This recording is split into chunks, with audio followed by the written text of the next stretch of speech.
This incident occurred only a few days ago, hence it is super fresh in my mind. So, I'm an artist, 39-year-old male, married to my wife, Spencer, 35-year-old female, for about 8 years now. And we have a beautiful daughter who is currently 3 years old. Her name is Claret.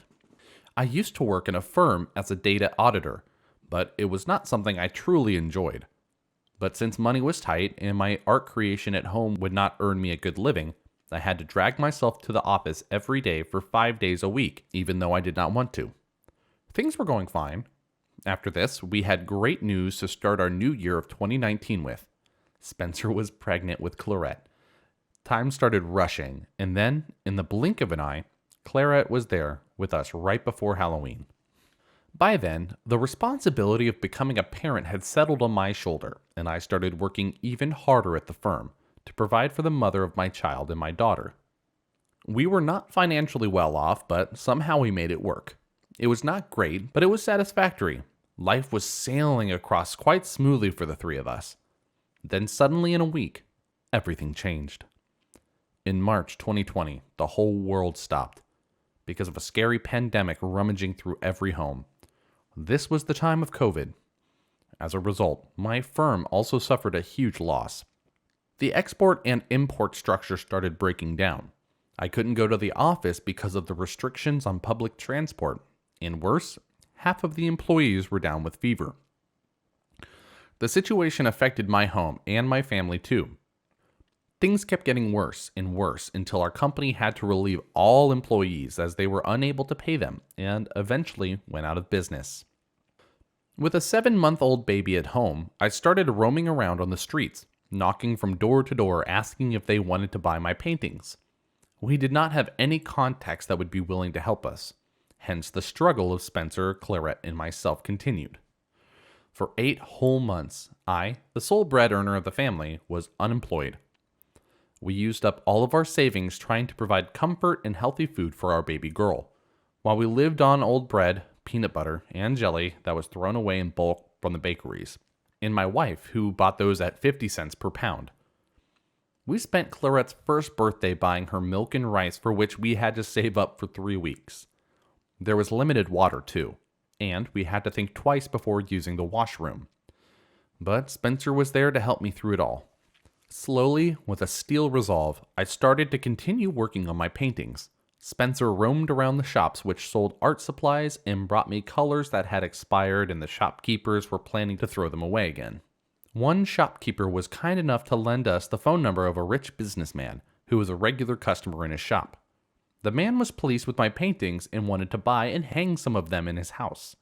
So we got a good deal out of it.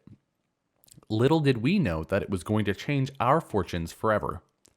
As it turned out, his house was a studio where the interviews of many international celebrities were held.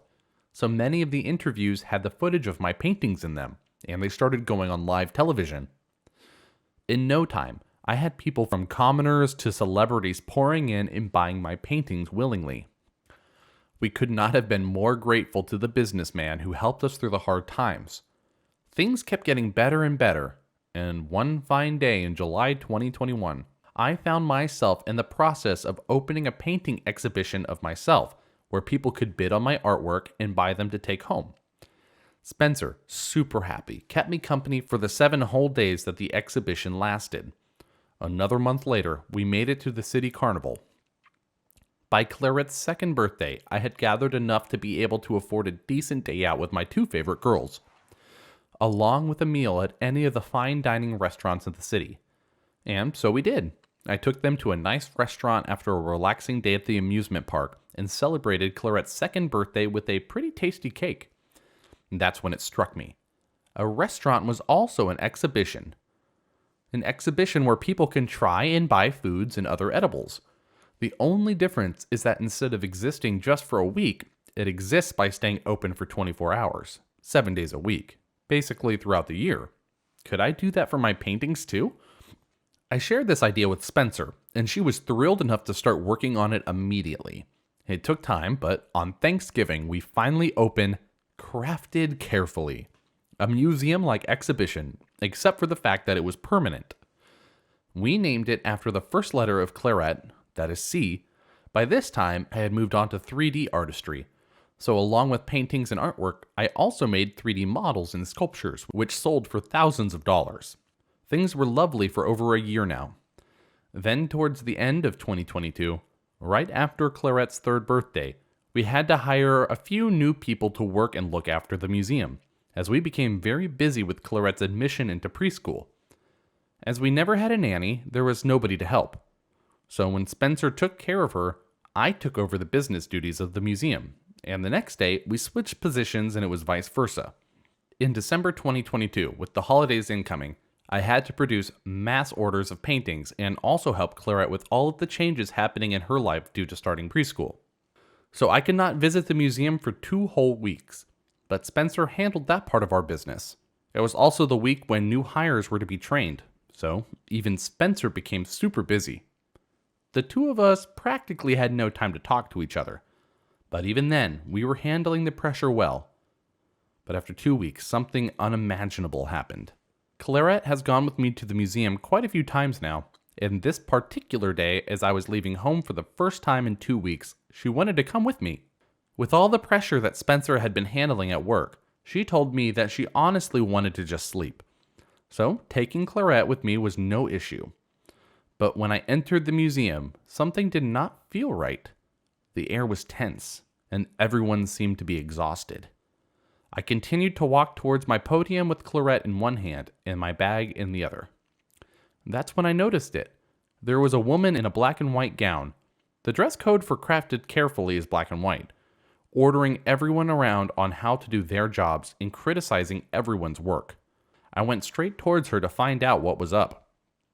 Turns out, Bailey, a young lady of 22, had not dusted the almirahs properly, hence the throwing of a fit. "Who do you think you are, the CEO?" I heard her shouting. "Do your jobs carefully or you're going to be suspended." She huffed and went away. And I saw a teary-eyed Bailey standing in the corridor. This sort of thing had never previously occurred in the museum, so I was too surprised to say anything. But as soon as I realized what had happened, I went towards her and asked her who this entitled Karen was. She informed me that she was the new hire. I understood that Spencer must have hired her when I was away. With nothing else to do, I patted Bailey on the back, apologized and told her not to worry, and asked her to go and take a break upstairs. Claret had already gotten bored and wanted to play, but I had more important problems to fix. So I took out some of my semi-solid clay that was still soft and ready to use and gave it to Claret to play with while I looked for the new woman. Fortunately or not, I did not have to search for her too long. When I stood up from the ground after getting my girl set up with her toy clay, I noticed the woman marching right in our direction. "Ew, is that clay? The whole floor is getting dirty and I just got it mopped by someone," she said. And then again shouted, "Whose kid is this?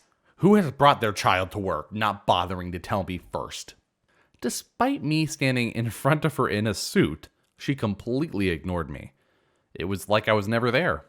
By this time, almost 5 workers came around to see what the shouting and tantrum throwing were all about, and Claret had started crying. "Oh, look at that, and now she cries. I asked whose kid is this?" she kept screaming right there on the spot. Everyone else there tried to protest, but I stopped them, just to observe how far she could go. But at that same time, I really could not bear the tears in my daughter's eyes.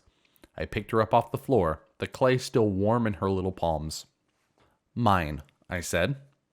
"What mine?" she screamed again in a voice mixed with surprise and annoyance. "I said that the child you're talking about is mine," I said calmly but firmly. "Oh, really?" I understood now she was speaking sarcastically. "And who allowed you to bring her to work? Don't you know that there are some rules to play by if you want to keep a job?" she continued to ramble. I was amazed at how entitled a person could be. I still did not disclose my identity yet. It was me. My daughter wanted to come here today, and I allowed myself to grant her that wish, I responded. She kept growing angrier and angrier because I wasn't backing down. "Well, you should have thought twice before doing this without informing me. Now I must fire you. How dare you bring your stupid baby into my shop?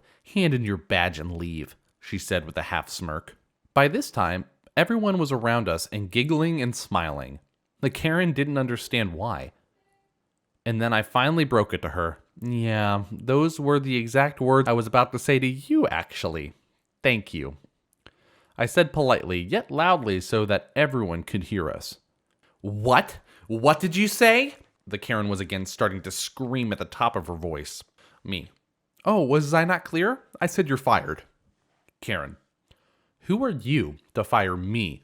You're not the owner of this place, and I know that. You're wearing black and white. You must be my subordinate, and...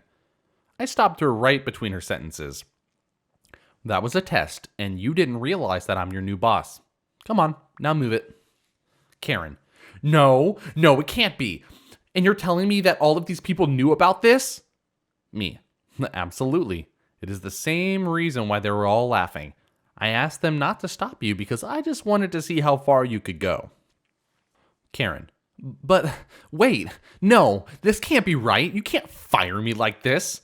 Moreover, how are you even the owner? When I joined, there was only one lady at that podium who interviewed me, and I've been working ever since then and have never noticed you in the museum even once in all the time I'd been working.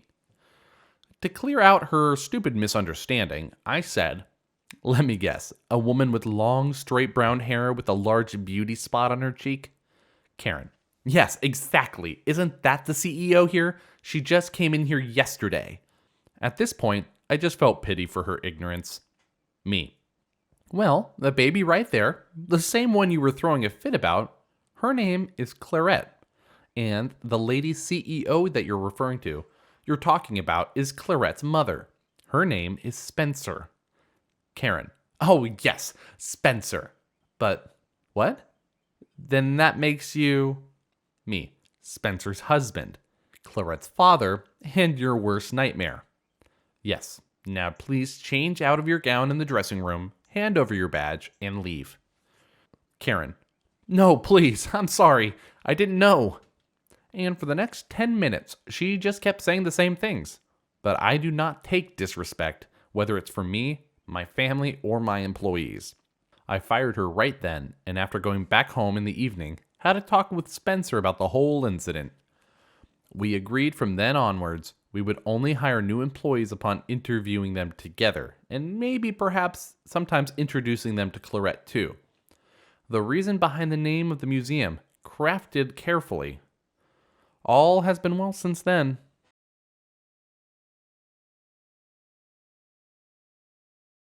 Flying back from Tokyo, I was on a full airplane. It's a long flight. I was pissed, but I try to be extra courteous to the people in the seats on either side of me because it is uncomfortable. Usually, I opt for a window or aisle seat, but because of a snafu that still hasn't been ironed out, my visas were disapproved sometime after I flew out of the USA and landed in Tokyo, but that's another story. I was one of the last on the airplane and worked my way to the back and found my seat, 7 rows from the back, in the center seat. A lovely woman from Atlanta on my left, and a grumpy old shit from hell on my right. It's a good thing I'm slender because my rowmates were rather robust in stature, and it would be elbow to elbow. The woman got up and let me in, and the gentleman by the window looked at me and said, "Crap, it's already too crowded," and then turned towards the window and grumbled to himself. I got into my seat and noticed that his shoes were where my feet should be. I asked if they were his, noticing that the woman still had hers on. He said that they were and turned back to the window. Could I get you to move them so I can get comfortable? I didn't want to touch somebody else's property, let alone their shoes, because, well, ew.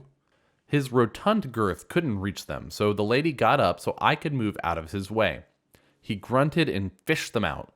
He slid them under my seat and said I was going to put mine there, and he bent down again and finally moved them under his seat, grumbling something incoherent, but nothing complimentary, and staring darts at me. I finally sat down and had to ask him to pull my seatbelt from under his backside. He said the F word several times, I believe. It wasn't very comfortable, but I am a former military and 2 times divorced, and can put up with being uncomfortable for very long periods of time. We're in the air, and he keeps knocking my elbow off the armrest. We get food, and he bumps me when I drink, making it look almost accidental. I turn my air on because of the odor, and he turns his on and forces it as best he can towards me. No, I know I'm smelling clean. I close my eyes after the meal, and he keeps opening and closing the damn window shade. It annoys the crap out of everyone in the area.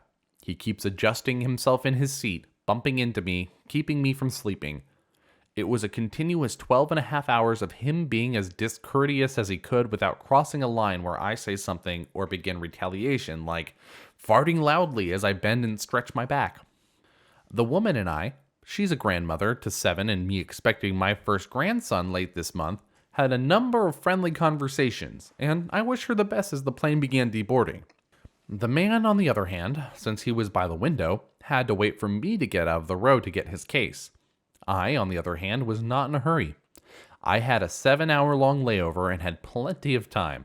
I allowed the 6 other rows behind me to get off the plane before me saying I had to get my backpack from the overhead. The jerk in the window seat said to me, "Come on already," in a stage whisper, and I pretended I didn't hear. I just kept smiling and letting the back of the plane unload. When they were all out, a guy who had seen my backpack grabbed it from me as he was getting his carry-on. Maybe he'd seen what the asshat had done for 12 hours. I was able to be the second to the last off the plane. He ended up being one of the very last getting off the plane. I almost hit him with my backpack as I swung it on my back. He pushed me, disgruntled, once we got on the jetway. He was grumbling about being late. He was already huffing, and all I could do was think, it must be tough being a jackass all the time.